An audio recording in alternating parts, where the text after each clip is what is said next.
to your show on the radio, and you seem like a friend to me. So Charlie, Yes, welcome to your kitchen. thank you. Yeah, it's very kind of you to have me here today. When did you first start playing music? When I was about 13, 14, there was a girl at school whose brother was in a rock band, and she had an old, I think it was a semi-solid body camera, a semi-solid body guitar that she kept on the top of her wardrobe, we were in the same dormitory at school. And she'd get it down periodically and play a Joan Baez song or something, you know. And so I became interested in that, and I asked her if I could borrow it. And that's when I started, writing a few terrible teenage songs, you know. Full of angst. Full of angst. And I mean, I come from a musical family. My mum's family, they all played, every one of them. She was in a band called the Tetherdown Night Owls, based in Muswell Hill, because Tetherdown is a road in Muswell Hill. And she played in a sort of dance band, you know, she played piano. And and she was just one of those naturally musical people. And she read music, which she tried to make me do, help me do, I mean.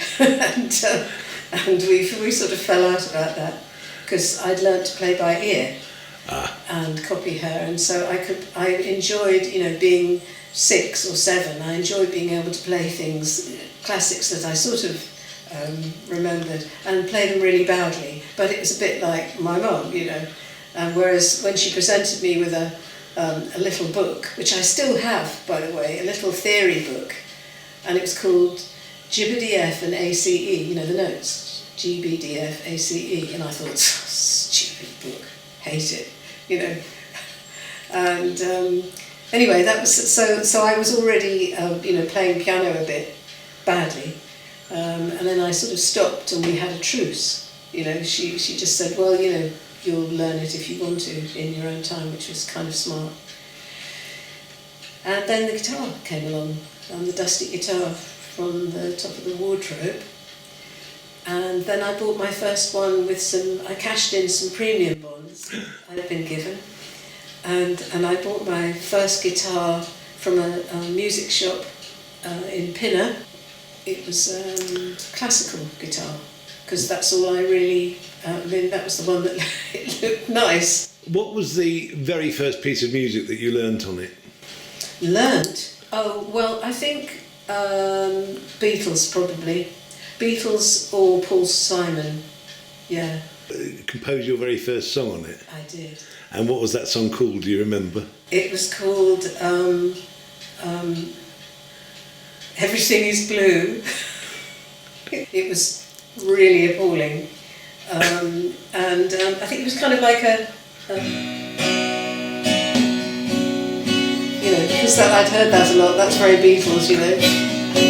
There's a lot of that. I won't go further, health and safety. It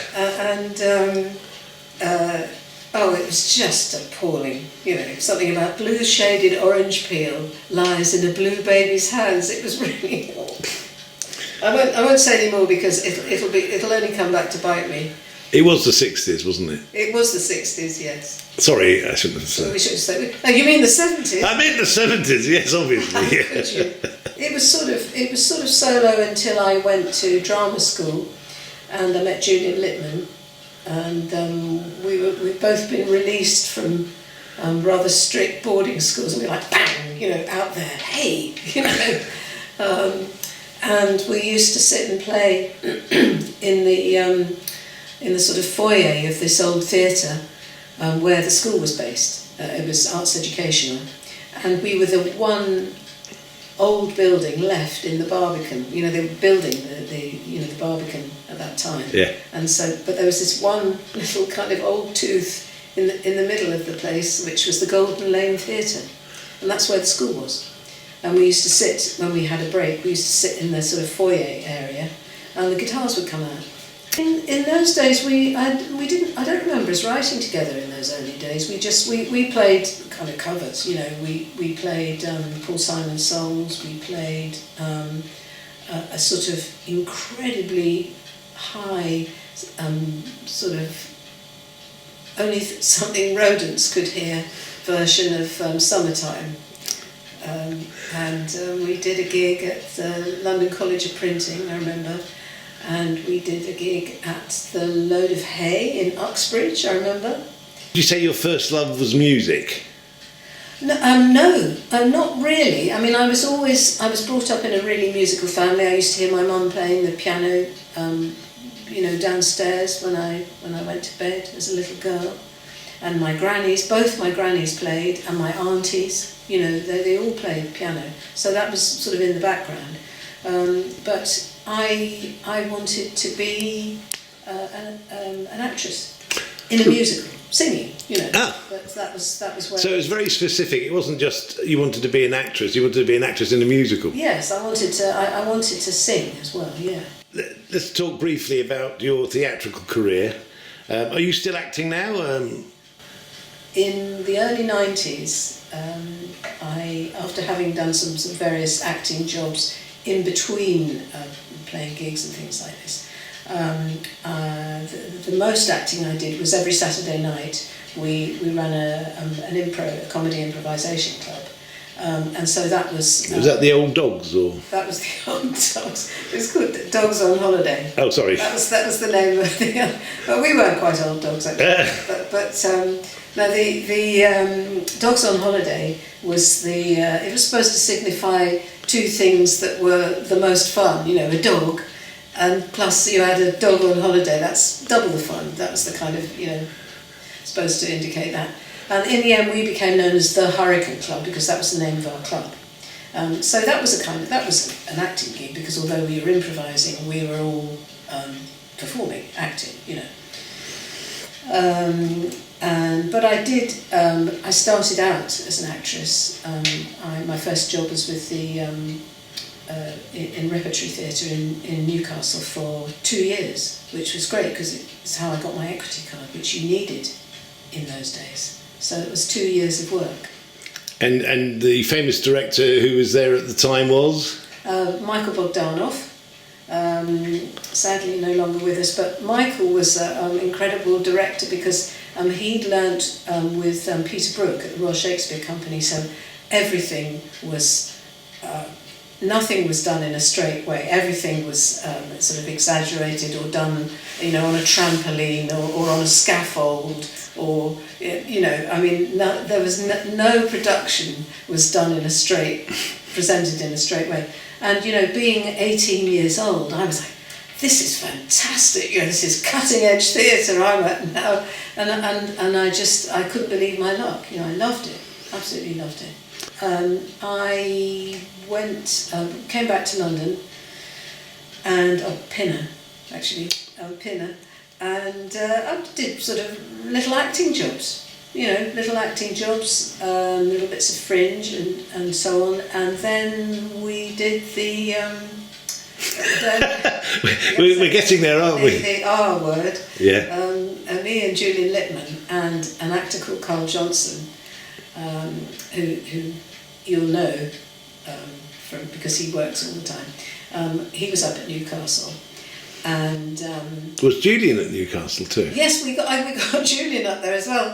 I was there for a year, and then in the second year when they said stay on, there were a couple of productions, and we went, this is perfect for Julian. You know, they liked actor musicians up there. That was how I got the job, being an actor musician. You know, so he was up there. Carl was up there, who was my boyfriend, and we got the gig doing Rainbow. You can't stop there. Can't stop there.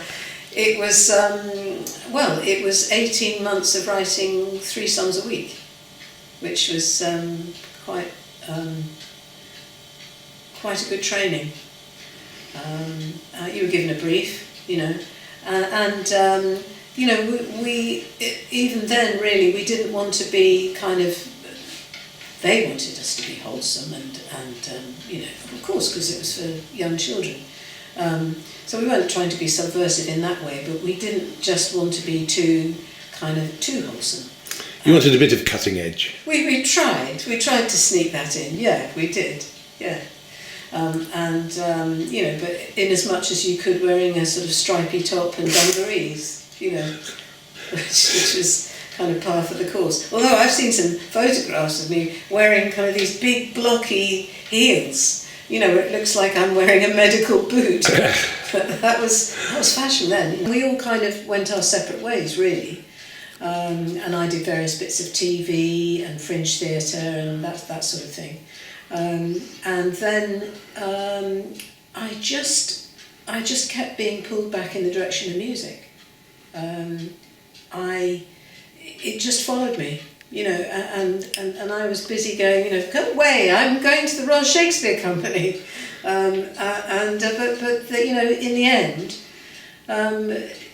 it's nice to be wanted, and the opportunities were there. I started playing to replace a friend of mine, Sam Mitchell, who was playing in the Pancake House in Westbourne Grove, and he wanted somebody to take over from him on Monday nights, which I did, but I didn't know enough material.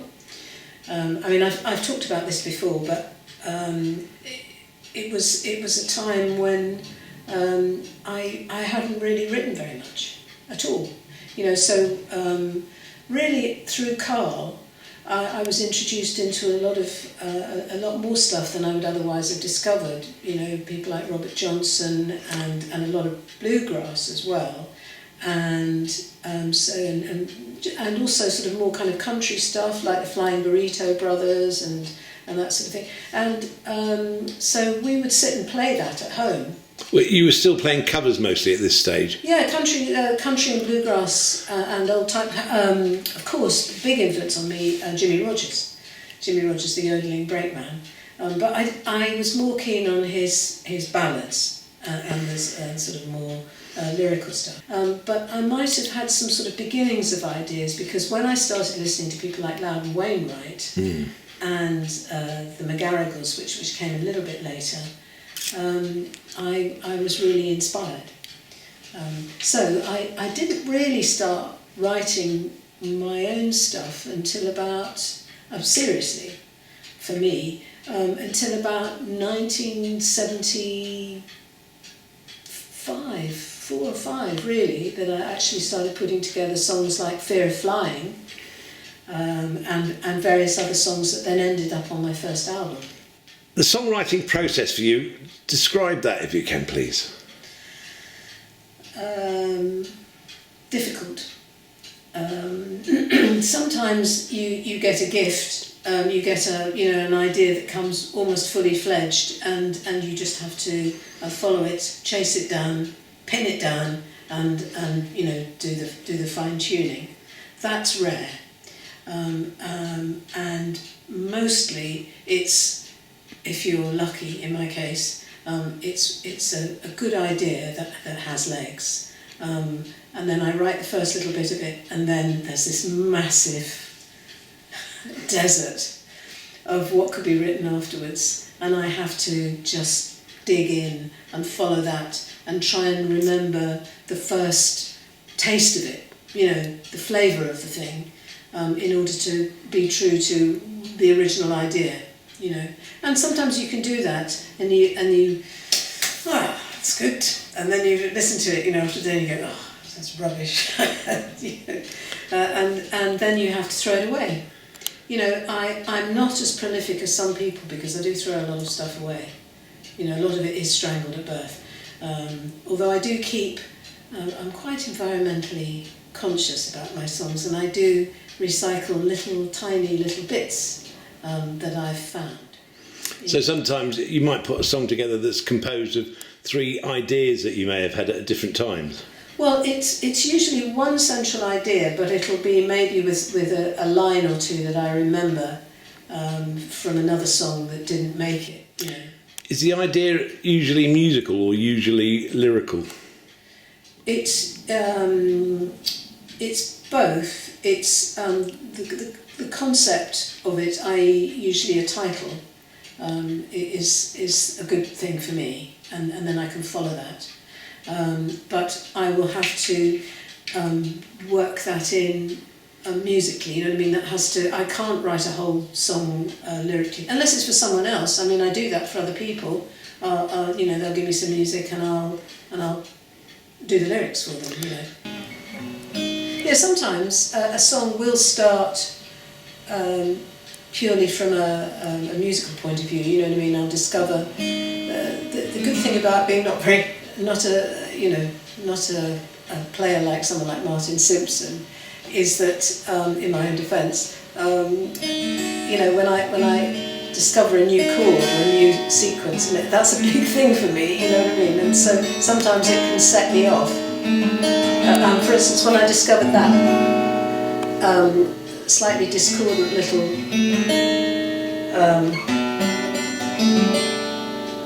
I mean, when I wrote a song called Firewater, which was about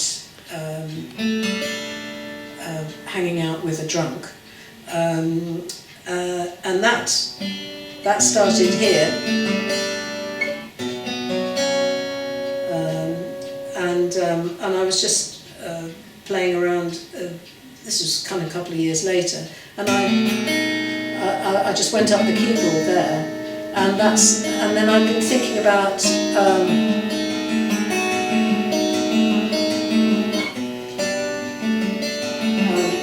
This was a song called Man in Bed, and the whole process of that was thinking about how different the experience of sharing a bed with somebody who you are sharing a bed with for the first time is to sharing a bed with somebody who you've been with a long time, and how still you know, they're the same person inside, and you may know them really well. Hopefully you know each other really well if you've been together a long time, but that when you dream, it's personal. You know, it's somewhere else you go, and this that just seemed kind of a strange thing to embody, a kind of slightly weird thing, you know.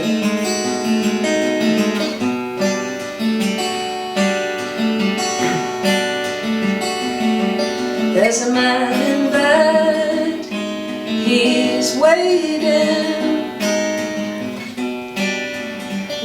for me,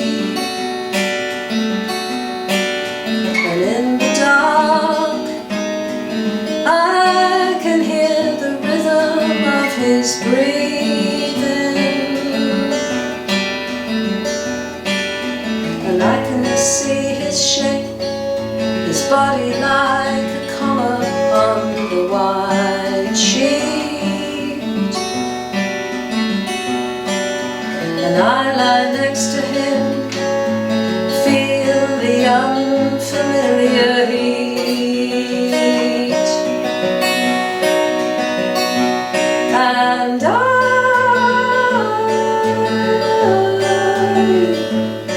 want him. There's a man in bed, don't wake him, do not disturb. What's he dreaming of? Is he making plans or making jam or making love? Sometimes I'll hear fragments of a conversation unknown, half-remembered words, vapor trails of flights he makes alone, and I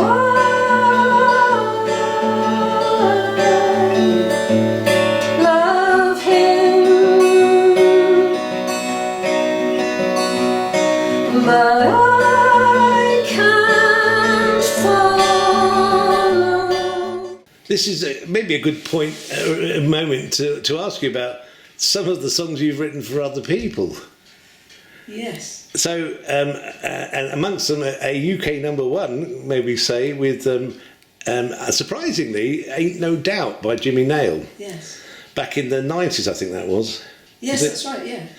Tell us a bit about that. Well, I'd worked a lot with Danny Sugar, who's a fantastic keyboard player. I won't go into how I met him because he'll never let me forget it.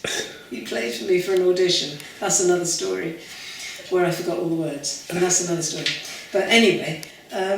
we could come back to those. We could come back to that, yes. So, yeah, we've been writing for various people, jobbing songwriting, to a brief, and we'd had a bit of success, with various covers here and there, especially in Europe actually, which is hits in Europe, unless they come over here. Totally secret. You could be making it up.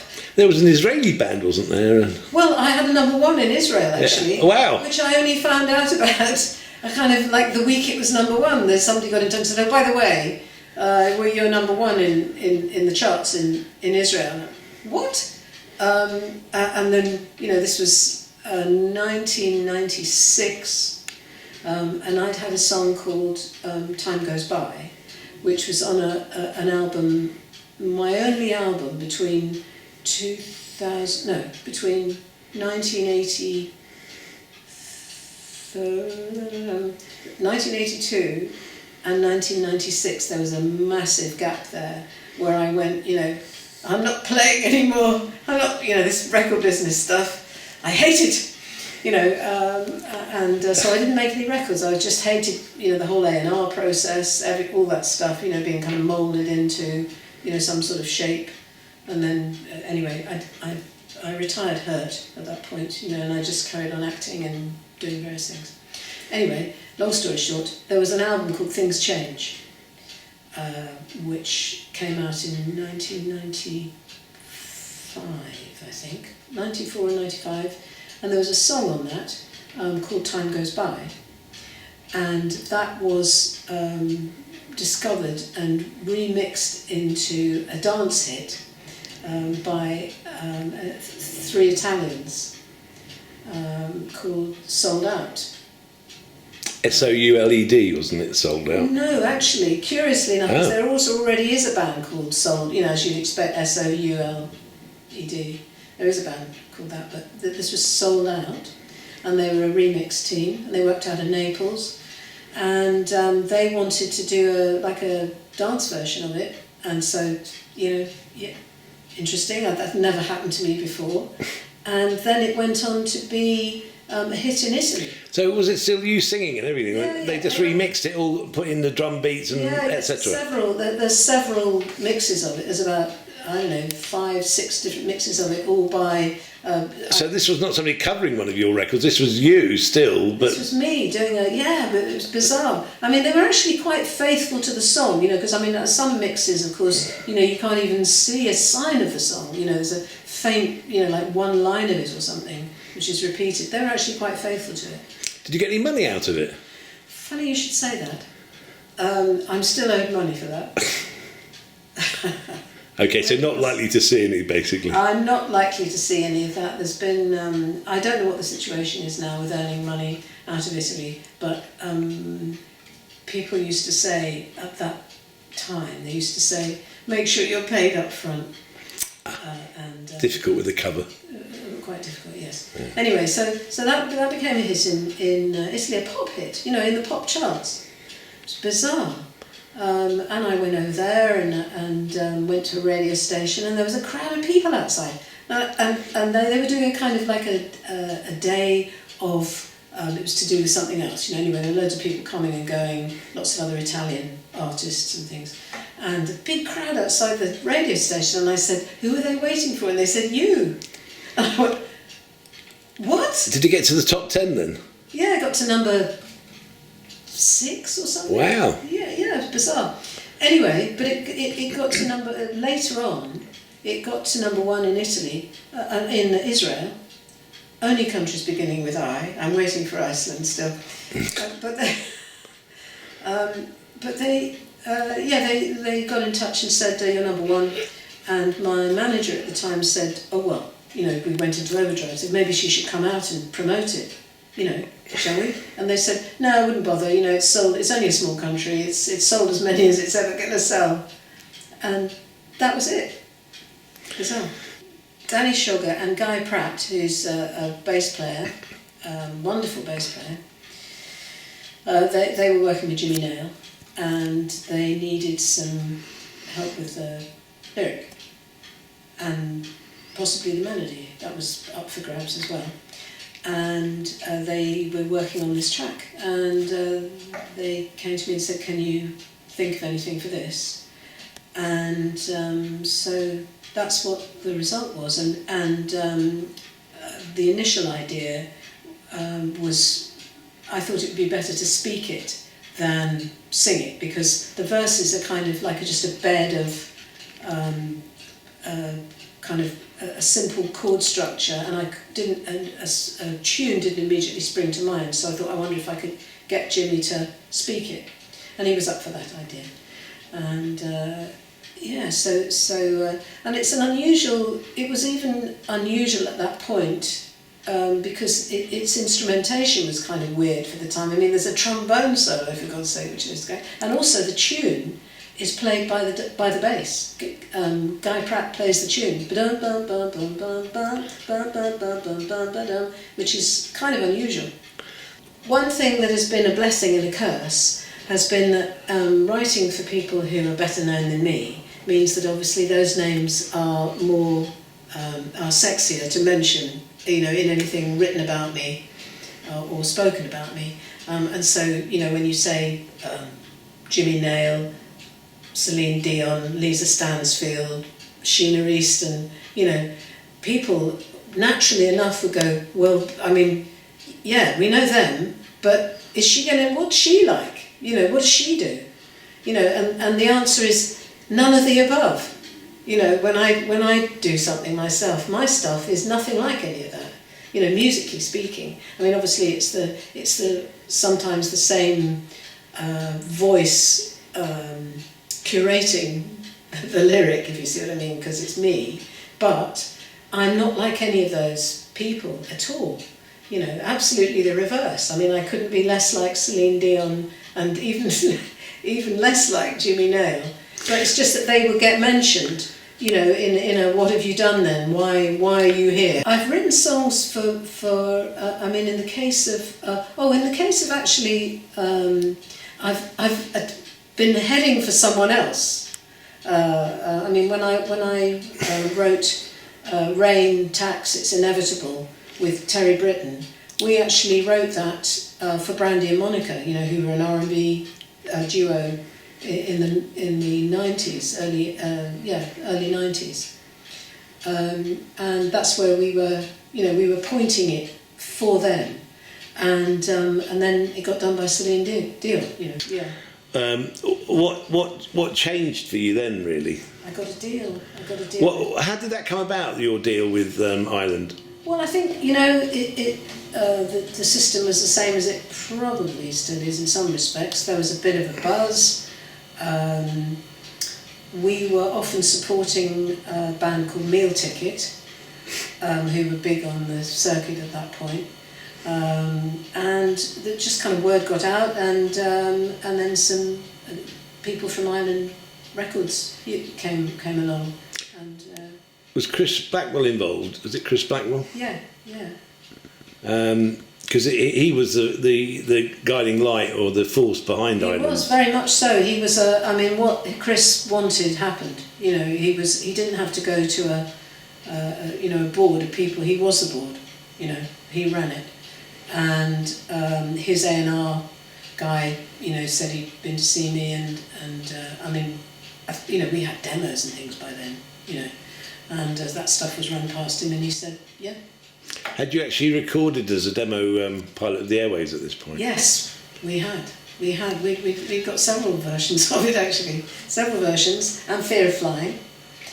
And yeah, several. There were quite a lot of demos going down at that point, you know. So who decided to release that as a single? Was that Chris or you, or a combination? It was Ireland. I mean, how those decisions were made I think, the A&R department would, put their heads together and, discuss it, and then it would be run past Chris, certainly, in those days. However, then what happened was, Island kind of did a deal with Warner Brothers. So Warner Brothers became the next level of decisions for the rest of the world, certainly, and that's where it all went a bit wonky for Dore. Yeah. The thing is, I noted, one of the things I noted was that it got to about number 11, I think, in the US charts. Yeah. And only number 66, I think it was, in the UK charts. Yeah. Did they not promote it at all in the UK? Well, they did, actually. It was never off the radio. That's why people had the impression that it was a much bigger hit than it actually was, chart-wise. But it took off more in the States, but they wouldn't pay for me to go out there. That's what Warner's said, yeah, well, let's see how it goes and maybe the next single. That's apparently what happened. So, and the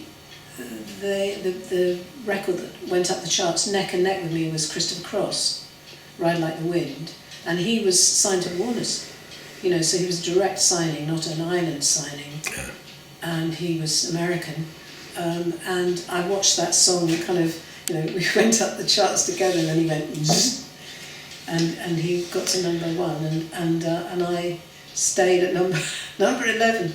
Politics, eh? Well, a bit. At least I know that song got there. No money changed hands. I know that song got there on whatever merits it happened to have at the time. Whatever bells it rang. What do you see? You're still writing original music and fantastic album Dark Matter, which you released in 2017, and are no doubt working on your next album, which will take whatever time it takes. I totally understand all that. Well, it'll take until we've got the launch planned for June 2020, so it has to be finished by then. So there's nothing like a deadline. No. To get a procrastinator off our arse. Yeah. Where do you see your future lying? I mean, one of the things that I was really touched by was your comment about live music when you played Mrs. Yarrington's, and you obviously have a deep passion for live music. Is that much more important to you than, let's say, writing a hit single or something like this? Yes, it is, because I enjoy the interaction with an audience. That's fundamental, I think, and obviously, if you write a song that gets played on the radio and has lots of hits on YouTube or whatever, more people are going to come to your gigs, which is great, so it's a sort of circle. But that can't be the initial thrust behind it. It has to be that it's a song that I stand by, because if it's a song that I stopped for myself anyway, writing those kind of songs where I'm thinking, well, will this get on the playlist, as soon as I stopped doing that, there was an enormous freedom, happened. Even on the Things Change album in 1995 or 6, whichever year that came out, I was still slightly had an ear to, what'll be on the playlist, And so, although some songs did escape that process on that album, some of them, to me, still sound like I'm trying to please, Do you have one song that for you sort of says it all, or that you like the most after all this time, or does it keep changing? I think Your Newest Baby is often your favourite, there are songs, plural, that are sort of more special to me, I suppose. I was pleased with Breakfast of Neutrinos on the Dark Matter album because somehow, although it started from an angle writing about something I found interesting and curious, which is the history of the neutrino, and this is from somebody who had zero science education. It just sounded fascinating and funny to me.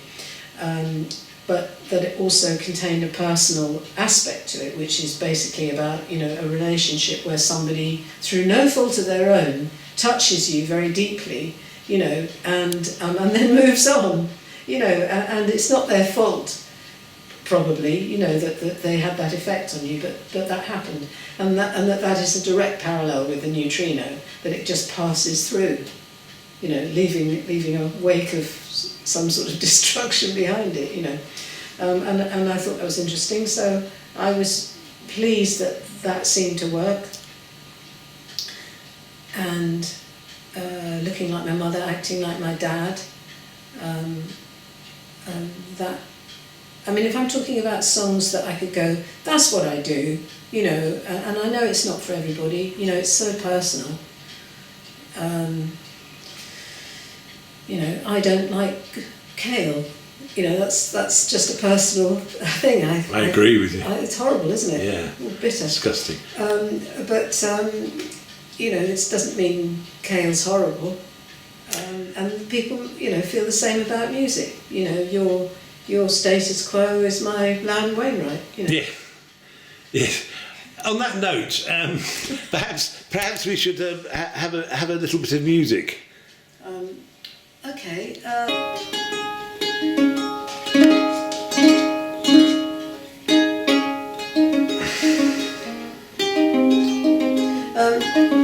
Yeah, the ukulele. It's a funny little beast. It can bite you because it's. I know I go on about this in gigs, but it really is. It's one of those things where, you know, because you're playing a lot of, technically speaking, when you play this bottom note, and then you play this note, you've got a comparison to make, and so you can hear if one of them's out of tune, and that's something you can't hear, you know, if you're not doubling a note, and so the ukulele can basically screw you up by pointing out where you're not entirely in tune, and they're very sensitive to temperature change. That's my excuse anyway. But yeah, so I do like it though, and I like this little tenor, because it's kind of mellow, and I like that. It's got a kind of simplicity to it, and it's, you know, if it works on the ukulele, as they say, you know, hopefully it'll work in a bigger arena, so to speak, musically, you know. When I wrote A Dog Out Looking for His Day, I had originally intended that to be written on the piano. In fact, I started out some chords on the piano for it, and it was going to be a very kind of, it was going to be almost the film of a dog, you know, going out looking for his day. But I only started the very beginning of something on the piano for that, and then I was playing the ukulele, just mucking around, and I don't know, it just sort of it shuffled over to the ukulele, and I had no intention of it being this song, you know, because it's so not what I had in mind musically.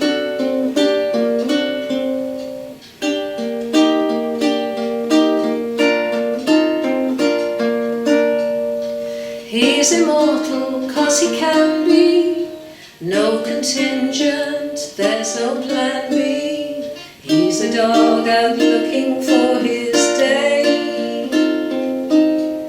Got no diary, there's no schedule. Sideways running in his bed, you'll know he's only looking for his day. And he forgives me everything, each careless human slight, the shortest walk, the longest hours of waiting. Out too late when I come home, the reassuring metronome of tail on floor, be sure he knows I'm guilty. Dark eyes melting hot molasses, author of those noxious gases. He's a dog out looking for his day. And I forgive him everything, each muddy headlong rush, his willful disregard for things of beauty. And sometimes we will disagree on what is edible or rotten, but canine logic will prevail, and details they are soon forgotten. What does he care for infinity? One day I'll call, he won't come to me, but he's a dog out looking, he's a dog out looking, he's a dog out looking for his day.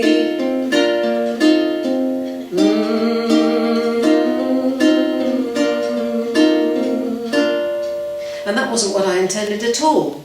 A fabulous player isn't necessarily a fabulous songwriter, you know what I mean? And you can get, especially if you're me and you're kind of quite a basic player, you can, certainly this used to happen in the past, I get very, very impressed by the fabulous playing, you know, go, oh yes, gosh, yes, let's use that. And actually sometimes it gets in the way, you know, I mean, I would always get a better player than me to play certain bits on my albums, always, you know what I mean? I mean, I want it to be good, you know, but it doesn't necessarily follow that fabulous playing makes a fabulous song.